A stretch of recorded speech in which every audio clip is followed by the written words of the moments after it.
Hey folks, Toby here, and this is going to be another video in the series how to Jebus Outcast, how to play in one hero template in Heroes Free. And now that I've already overviewed in these series like the generic basics, like the secondary skills that are good or bad and are, slippers category, we'll be going through each faction one by one. So for a bit of context, throughout these videos I'll be referring to sort of their tier list, like how people usually rate each faction compared to another. I think I'll edit it somewhere on the screen, there, whatever. So yeah, that's just a bit of context, and in these following videos about each faction I'll be explaining why they are rated as such, what's so good about them, what's so bad about them, and how you usually end up playing those, I suppose. So yeah, in this video we'll be talking about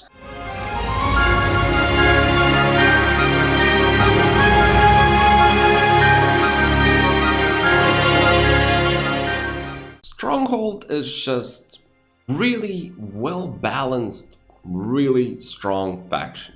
Like, as simple as that. It has very clear win conditions, like very clear areas where it absolutely excels at. And it also has some drawbacks, like some areas where, it's like lacking something. So I think it's just in a really good position, and obviously there's more good things about Stronghold than bad things. So because of that, it falls into the top 3, usually rated as the third best faction in one hero format. Now, starting with the heroes that you have availability, and just like with any other faction, or most of the other factions, caster heroes are not that good. For Stronghold, they really have nothing going for them whatsoever. They're just not good. As far as might heroes go, I would say unlike any other faction, or maybe some of the other faction, you only have really one choice here, which is Shiva. And like in general, any hero that starts with either offense and armor, or armor and scouting, or like any combination of these 3 skills, so offense, armor, and scouting, or any one of these 3 skills at advanced level, that immediately, in my book, makes the hero a really solid choice for one hero template. I'm not even sure whether, advanced offense is better than advanced scouting, or like offense plus scouting is better than offense plus armor. I think all of these are like so close that it doesn't really matter. So yeah, offense and scouting on Shiva is absolutely amazing. You're able to scout out, and scouting is especially important for Shiva just because of the gameplay that you usually go for, which is building behemoths. So the earlier you're able to find those behe dwellings, the better it's going to be for you, so it just synergizes pretty well. Now, the specialty for Shiva is rocks, which is like, it's solid. It's nothing crazy, like, you could have better, like, specialty offense, for example, would be better, but obviously that hero is banned, so you just go with specialty rocks, which has its purposes. Usually you don't have a rocks power stack, but you can end up with it. So in those cases, the specialty is like pretty fucking good. So with that out of the way, let's jump into the actual game and, let's discuss the gameplay. Unlike the other top tier factions, Castle and Fortress, Stronghold goes the other route usually. As far as what source of army income do you want to have, for Stronghold it's pretty much always going to be dwellings and building them in your main. Behes are absolutely nuts. They're the strongest late game creature there is. Not the highest utility, but just raw stats, raw damage, they're absolutely the strongest. 300 health, ignores target defense, just, it just fucking claps anything. So yeah, because of that you usually want to build behes. As for other alternatives, you have obviously tier 6 creatures, which also have a guaranteed 6 dwellings per biome, Cyclops Caves. You pretty much never go for Cyclops. They're not a bad unit by any means. It's a bit rough building them in your main. It costs, 20 or plus, I think 10 crystals to upgrade it, so they are pretty costly. Plus, they also require you to build 2 buildings that you usually don't go for, which is Orc Tower and Ogre Fort. Ogre Fort, again, 20 wood, that's a very steep investment. So they're kind of a good units, but they're just inferior to bees, I suppose. You can also go for rocks. usually this is sort of a fallback strategy, you know, like for Fortress, your fallback strategy is to go for Wyverns instead of Gorgons. For Castle, your fallback strategy, instead of going for boxes, you go for Cavaliers. So similarly for Stronghold, your fallback strategy is going for a Rocks power stack. Rocks Thunderbirds, you know, they're a decent unit, they're speedy, they do a lot of damage, especially when they lightning bolt stuff. They have some health. I mean, 70 health for a tier 5 unit. Well, 60 unupgraded. For tier 5 units, that's pretty good.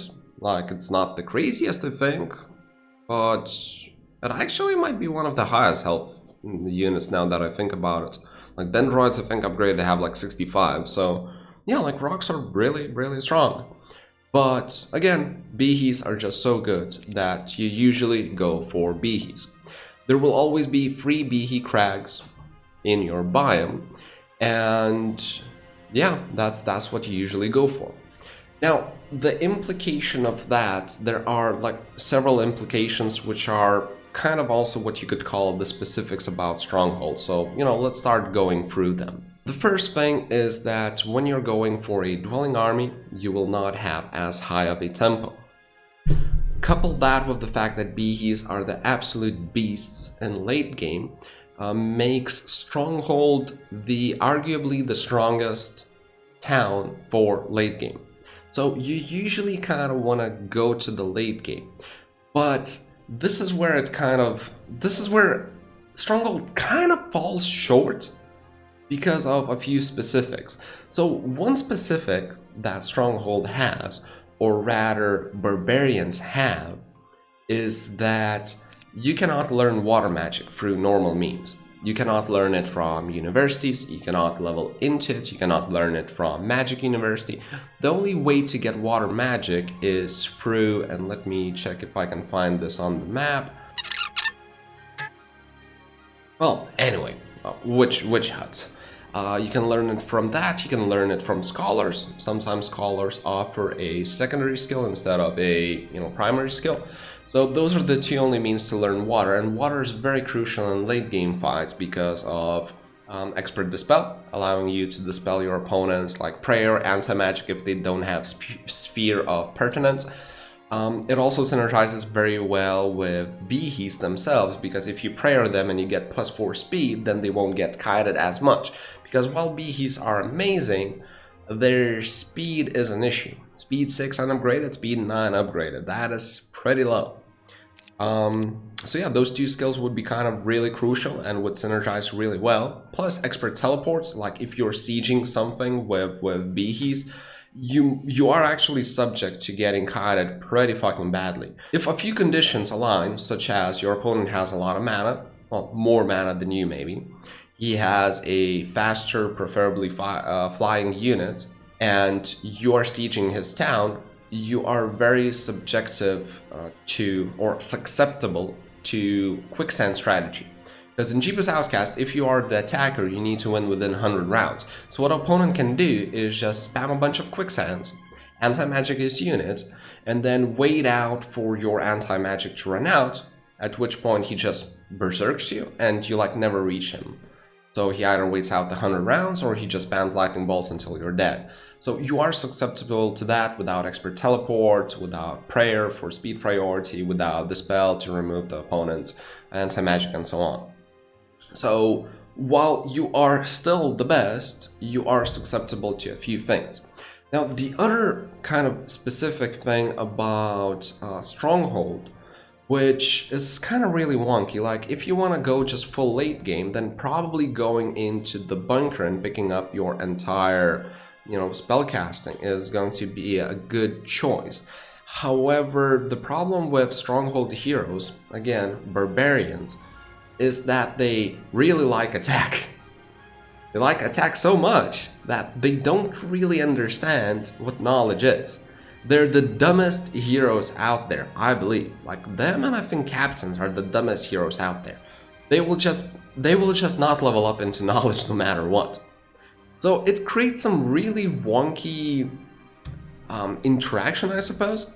Like a lot of the people playing Stronghold because of, you know, you have a bunch of Behees at like week 3, you're super strong, your might stats are really good, you can do Utopias, you can go into the bunker, pick up full control, then control and like drag the game out. Like that's a really solid strategy. However, if you were kind of unfortunate with the way your hero leveled up, or rather statistically average with how your hero leveled up, and you have, you know, at week 3 you still have 1 knowledge, plus you were unfortunate to get any knowledge from either Utopias or just, you know, just from artifacts in your biome. Like I'm not even seeing any artifacts right now. Is there anything at all in this biome? Like there's the speed, there's might.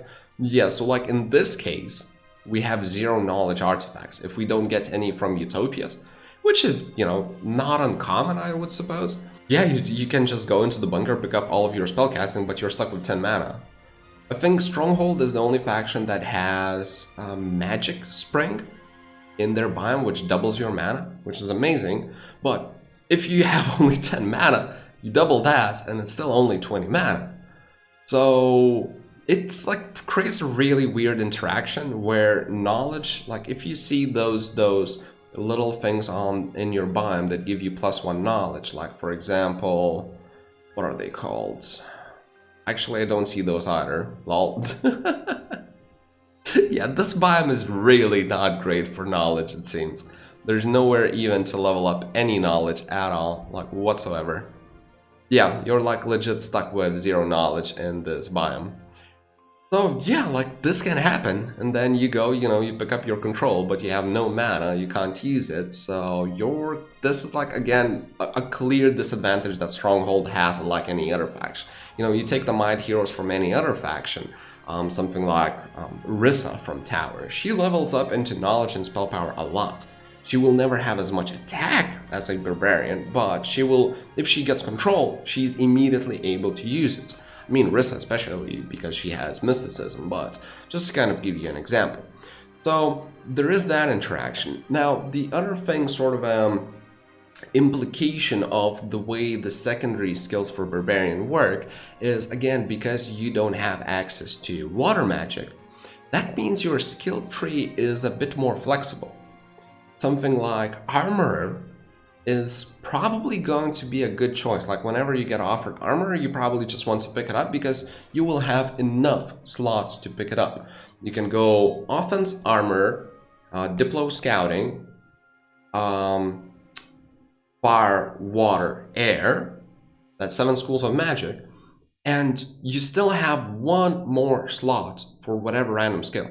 You pick up all of these things and you still have 1 more. So something like leadership, something like tactics is like a complete fine skill to pick up. Usually, as far as Barbarian's skill tree goes, you will always be ready for late game, and you will always have as perfect of a skill tree as a Barbarian can have, just because, you know, something like it doesn't really matter whether you get tactics or leadership, they're both kind of on par. So yeah, you will always have the required thing. You will always have scouting, you will always have earth, air, magics, you will always have offense, and then whatever on top is just like nice. So these are kind of the specifics.